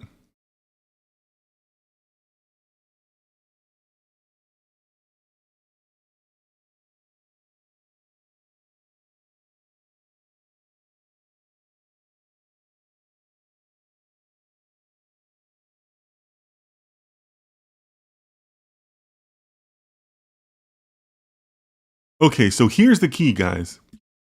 The key in this and the whole point of like the framework that I'm proposing is that now we're going to ask Gemini to be the insurance company.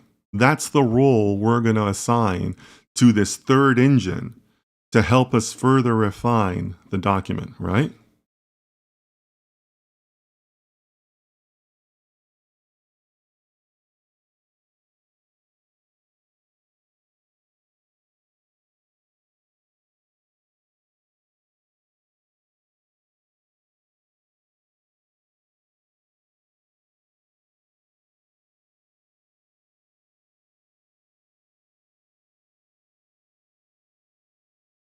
So the second half of what I'm writing here, is that big enough for you guys to see? Let me make that bigger. So this last sentence here is kind of like what we're after, right? We want it to kind of act as like an adversary, right? Because we want to front run the things that they could say, right? So let's go ahead and add it.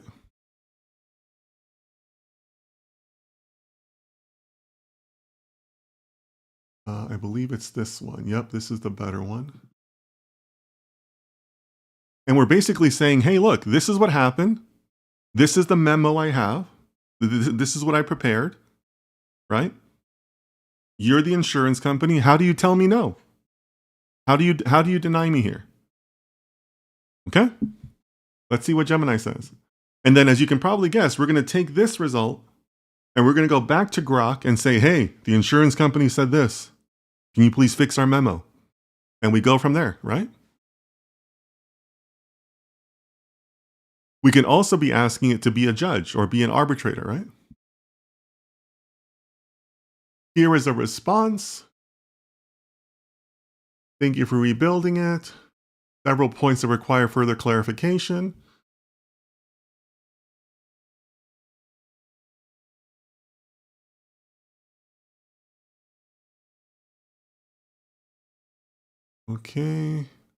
Okay, so coming back to the questions that people were asking earlier, it looks like Xactimate and Marshall and Swift are some of the software packages that are used in the industry. That's what Gemini is telling us.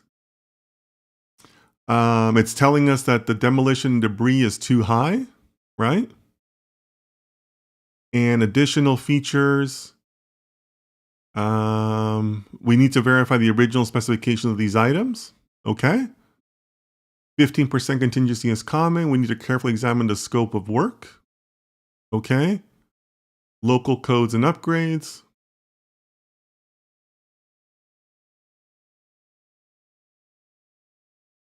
Okay.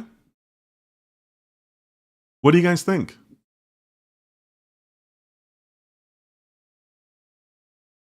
It seems like a fairly reasonable reply, but there's very few like specific, like this line item is incorrect. It's saying that the debris removal is a little high, right? that there could be a lower removal cost. That's about the only item that I'm seeing here that is, kind of sticking out. And then it's also saying, well, you're using Xactimate, or excuse me, you're using constructelements.com. We're using Xactimate. Is that a good argument? Maybe, maybe not. So what I want to do is I want to take this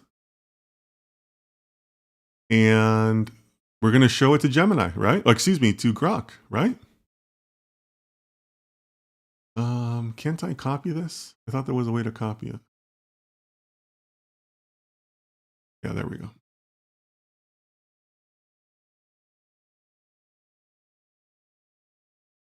Okay.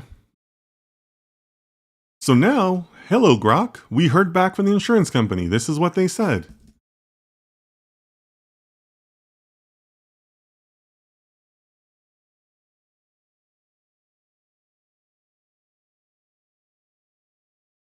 And again, this is the key. Please refine the original memo to address these concerns ahead of time. Please change any sources that you might need to change based on their reply. Because that's really one of the main arguments, right? That we're using different sources. I'm kind of okay with that because the software that Gemini is referencing, it's private, right? It's private. It's probably not available to individuals, right? But let's see. Let's see what Grok says. We're going to take off the sincerely and the intro. That's really not 100% needed. Yeah, this. I heard back there. Yeah. Okay. Let's see what Grok says. Alicia says, this is amazing exercise applicable to so many things. This video will help so many people. Thank you for sharing this, even being something so hard to go through. Thank you, Alicia. I hope so too. And if there's any families, that were affected by this fire, because I did post this live stream in a fire survivors group. I hope it helps them. I hope it helps people in the future, right? Because, so many companies now are picking on the little guy, right? But we have AI tools to fight back. So yeah, I hope it will be helpful. Thank you, Alicia. Fabricio says you should use exact analysis, Swift, and talk with an adjuster to know the estimation. I don't know, Fabricio. Should we?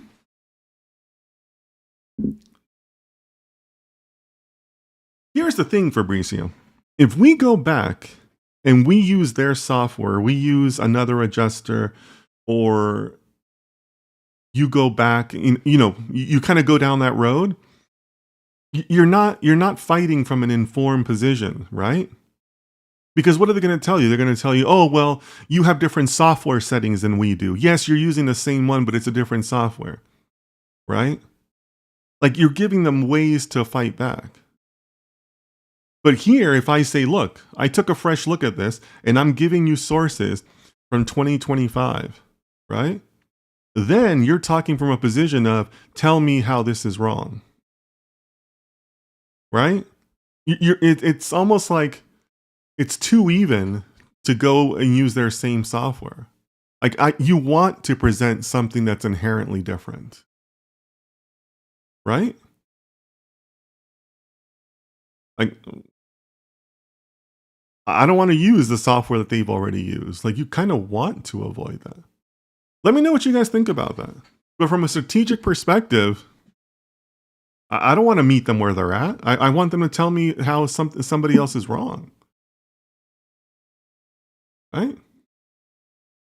And by the way, guys, I'm kind of holding back some of my own personal information because, I have other plans for these guys, right? But I'm not sure if Sun Tzu would agree with your statement there, right? I don't want to fight them on the battlefield they already know. Why? So let me know what you guys think. Okay, so Grok has given us. So Grok has given us a revised memo, but it's already referencing the Marshall and Swift, which we kind of didn't want it to do, right?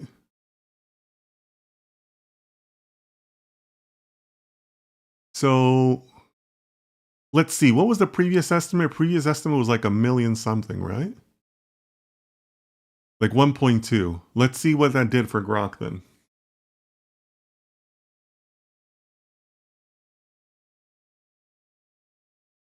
Okay, so it adjusted the contingency, right? Which is good. We want that. Oh, look at that. It used an exactimate reference for the debris removal.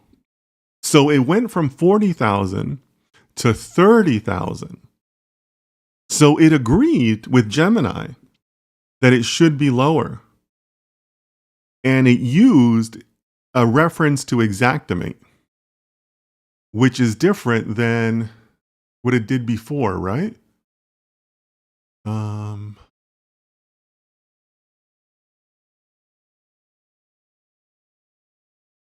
Before it used construct. Yeah, okay. It used constructelements.com at 40,000. So that's interesting, right? So in other words, Grok took back that feedback as constructive feedback and corrected itself. That's pretty cool.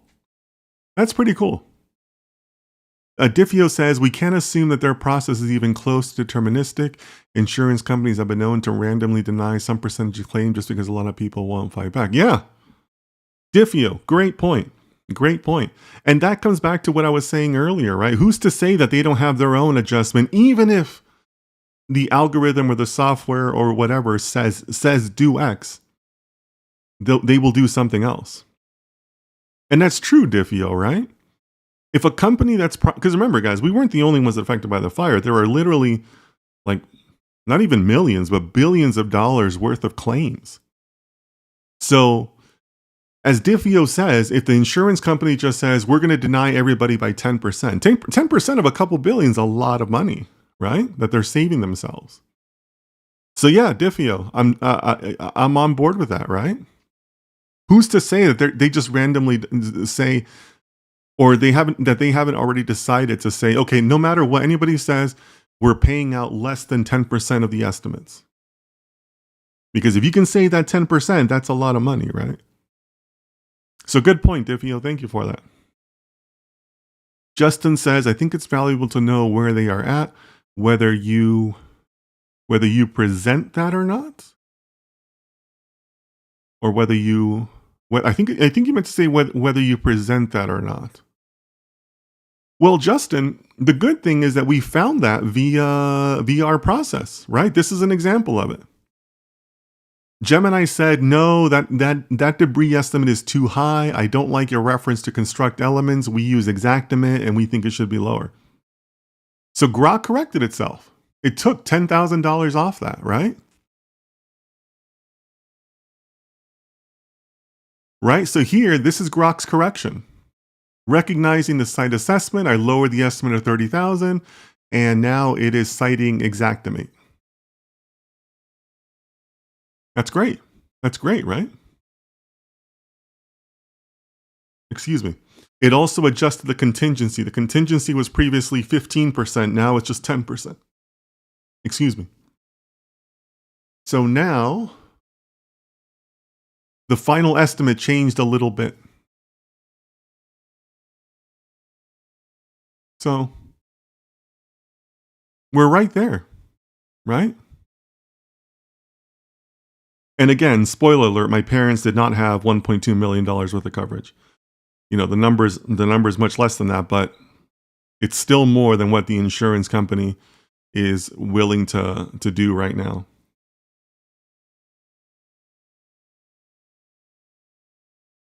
So now you can see here, Grok has added Xactimate and Marshall and Swift to its references. So the plan worked, the framework worked, right? The Gemini said, okay, well, have you considered these references? Oh, this number was a little too high. And Grok went and corrected itself. Diffio says, nicely done. Yeah. Credit to all the engines, right? Well, maybe not ChatGPT. ChatGPT kind of gave a little bit of a funky answer, right? But yeah, I mean, credit to Grok for coming up with a nicely worded memo. Credit to Gemini for being able to intake and understand, right? Because there's a lot of natural language understanding, NLU, happening in that scenario. It gave a reply. It gave a valid reply using completely new citations, right? And Grok adjusted. It's pretty cool. That's pretty cool. So we've reached our goal, right? The goal is that we now have a more refined memo. And that's why I'm proposing this.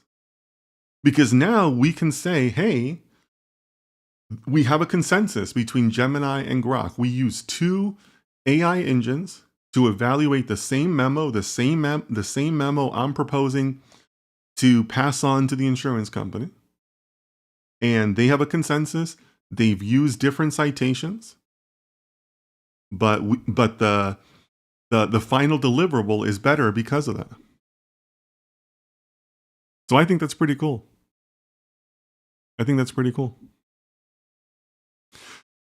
So I probably wouldn't send it exactly like this because,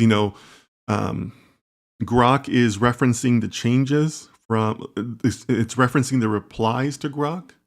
So I will have to massage this before I actually send it. But I do intend to use these exact numbers to provide to the insurance company. But that's okay, right?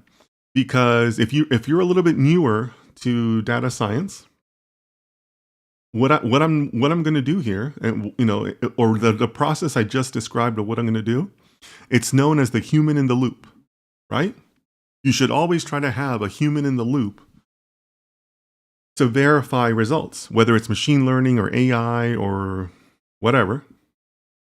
I'm going to be the human in the loop that goes and says, oh, okay, still need to tweak this, still need to tweak that, right? If I was the human in the loop for ChatGPT, I would say, hey, ChatGPT, this output looks terrible. And this is common in NLP, right? You have to have a human validate your NLP results, right? So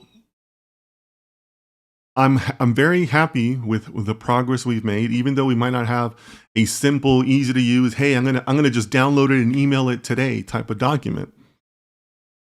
We still met the goal of having a consensus result. We still used AI to refine AI. That's pretty cool. Fabricio says, this document follows a DICE structure, document, insurance, agreement, conditions, and exclusions, and you should follow that structure to see if it's covered inside the policy.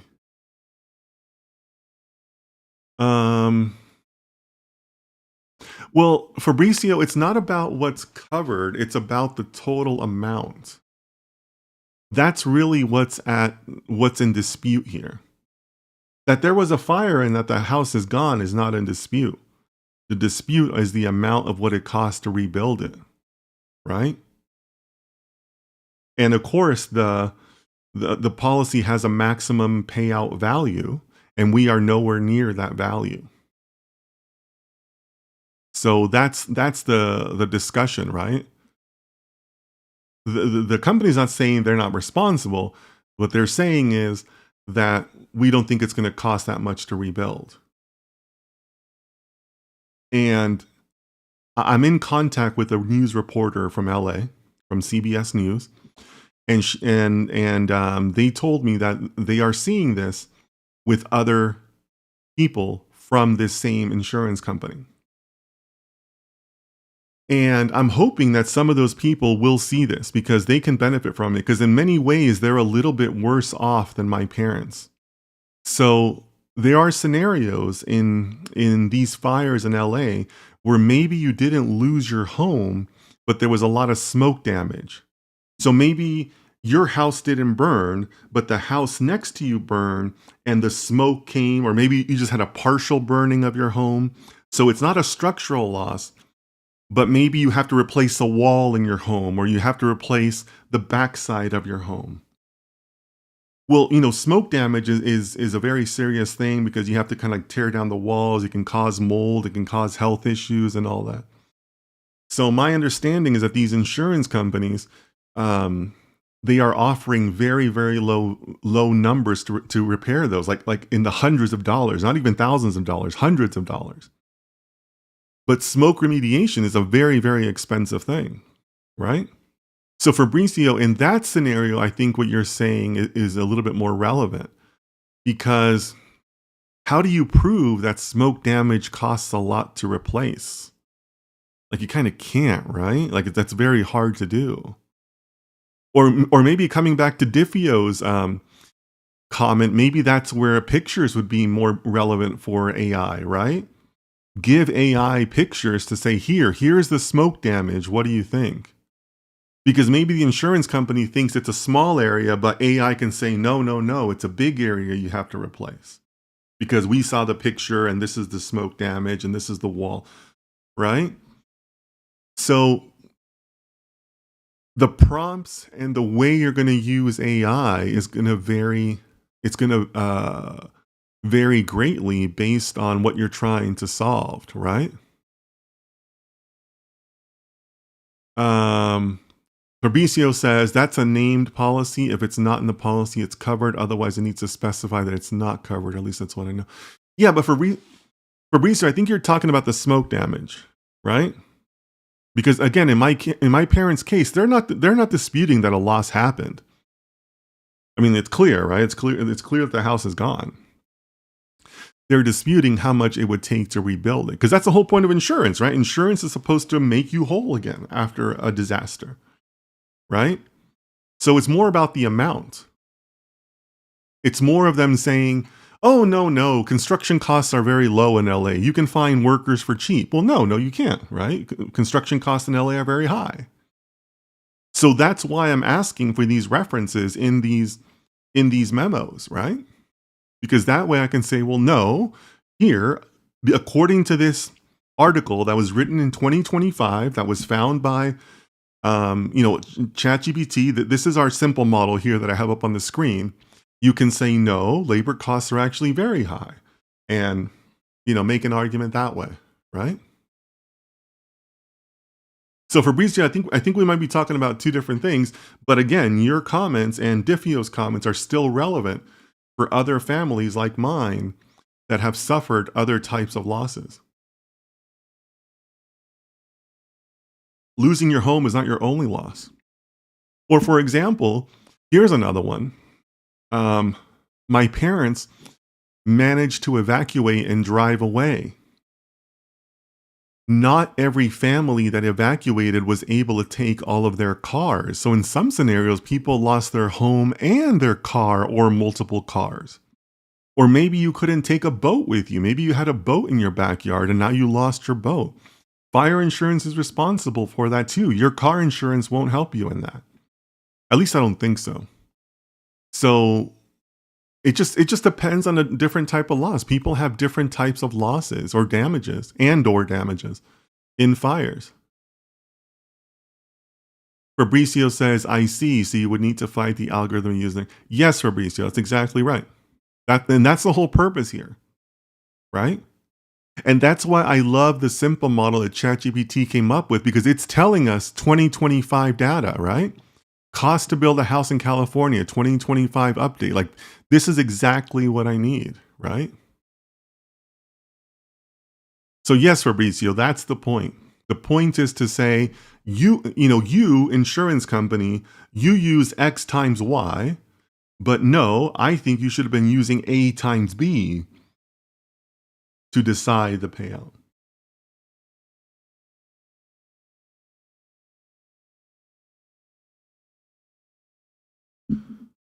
We've gone for 2 hours, guys, and I think that's about all of the emotional energy I have for this today.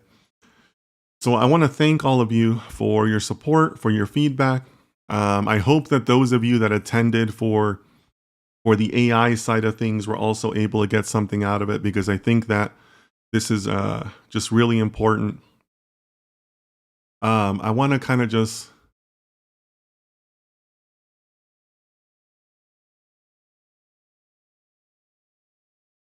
I want to bring this back because the whole purpose of doing this is, again, to remind companies that there are real people behind these decisions.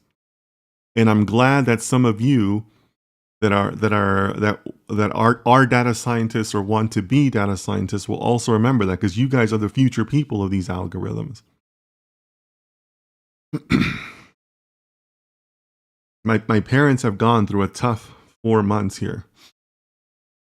So, these companies that have poor leadership, they have poor risks and controls implementations. They have a fundamental misunderstanding of what algorithms do, who they affect, how they're supposed to use them, their liabilities around the algorithms. It's really disappointing. It's really disappointing. So I want to thank all of you for all your help. I am going to use these documents that we created today, and I'm going to push them forward. And I am pushing them forward with the question of, prove me wrong here. Because these are strong arguments, and I want to know why their offers to make my parents whole are so low. So I know it's a little bit of a stream for me, but thank you so much. If you're watching this in the future because you found this because of your own loss, I hope it helps you. It's a really good time to use tools that are out there. Use tools to your advantage to help you track down this type of information, to help you take on these companies with the use of AI. So I'm going to wrap up there. Thank you all so much. I know I get followers from all over the world, and it's a dynamic world that we live in. So please, take care of yourselves, take care of your families, and I'll see you guys next time.